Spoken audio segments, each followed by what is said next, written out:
Antichrist reign, with the devastation that they pull and the timing of when they turn against the people, because he comes in first as an agent of peace. He's going to do good things, all this stuff. Of course they do. And it tells the time frame, which we'll read, was the first 3.5 years. It's the first half of the tribulation, because the tribulation itself is a 7-year period. So it speaks of things the first 3.5 years, and it speaks of things the last 3.5 years. Okay? So I just want you in the back of your mind, as we're going through this, to keep thinking about first 3.5 years, second 3.5 years. First 3.5 years, come peaceful on the scene, recommending, suggesting the mark. It's voluntary, it's a good thing. Second half, everybody die who don't take it. So it's a shift. All right, so this is the Antichrist he saw, going back to Daniel, that made the same horn, made war with the saints and prevailed against them. Continue, Evelyn, with 22 through 23.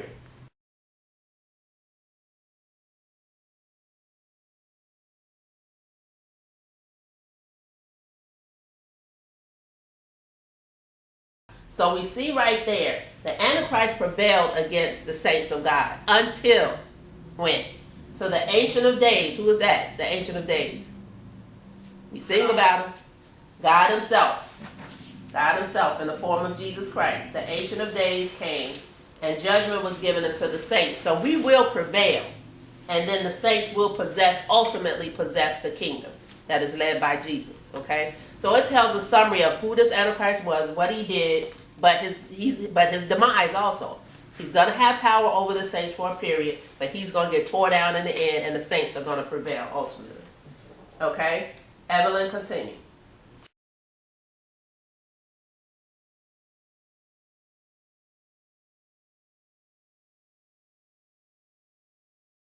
All right, he wants to make sure he's going back again, describing this beast, this entity, to make sure that we know what this beast is all about. So the fourth kingdom, he keeps saying, it's going to be different from all other kingdoms. So it's going to be unlike any form of government that we've ever seen on this earth. Okay? He couldn't even describe it. The best he could do is say it was different from all the others. Okay? And it devoured the whole earth, treaded down and broke it into pieces. So this is this is nothing positive about this king or this kingdom. It's very destructive. Okay? Verse 24, go ahead.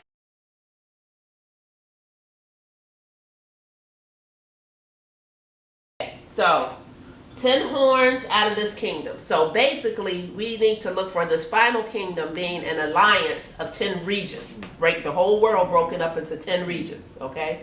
And these 10 regions coming together. Within these 10 regions, there's 10 heads, like heads of state. There's 10 heads or 10 rulers of each of these regions. But it says that there's going to come one horn, right? That's going to come and subdue 3 of the other kings.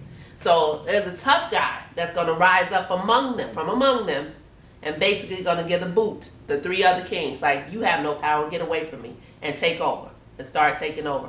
So if he subdued 3 kings, took over, and raised up, that means he has the majority of the power if he has the power of 4 people, out of all of the 10. So we got to look for, and again, I don't believe we'll be here for this piece, but just in case, a 10-region nation, we probably will be able to see that, okay? It's world broken up into 10 regions, this new world order broken up into 10 regions, all led by 10 rulers, and then the Antichrist is going to pop up, kick 3 of their butts, and take over their positions and their territory as well, okay?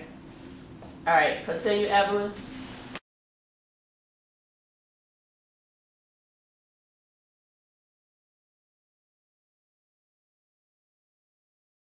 All right, so verse 25, he shall speak great words against the Most High. What does that mean?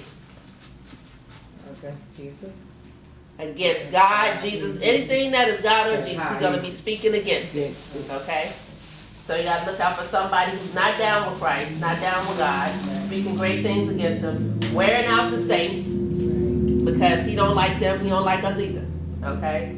Wearing out the saints, and thinking to change the times and laws. Theologians have assumed, and I kind of agree with this, he seeks to change the laws, the Jewish laws that they have in place, because not to get too ahead of time, but the temple will be rebuilt. Their feast, the sacrifices will, they will restart doing the sacrifices again, and he's going to seek to change all of that. The times, the seasons, the feast cycles, all of that. Anything that's of God that we do or that the Jewish people do, he's going to seek to change all of that. Okay? And then it says, and the saints of the Most High shall be given into his hand until a time. We said a time is what? Who remembers? 3. A time. Oh, 1 year. A time is 1 year. Times is 2. And half a time or dividing of time is a half. All right, so until 1 plus 2 is 3 plus a half is 3.5. All right, so for 3.5 years, he's going to have power to wear out the saints and do whatever he wants to do. Okay? And it's going to be a struggle. And I believe that that is that second 3.5 year period. Okay? That first 3.5, he comes on the scene, and you'll see this in a minute, how he fakes the people out when he comes on the scene, but then he turns.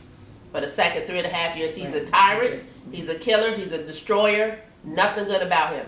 And the people that were following him will finally wake up to understand who this really is.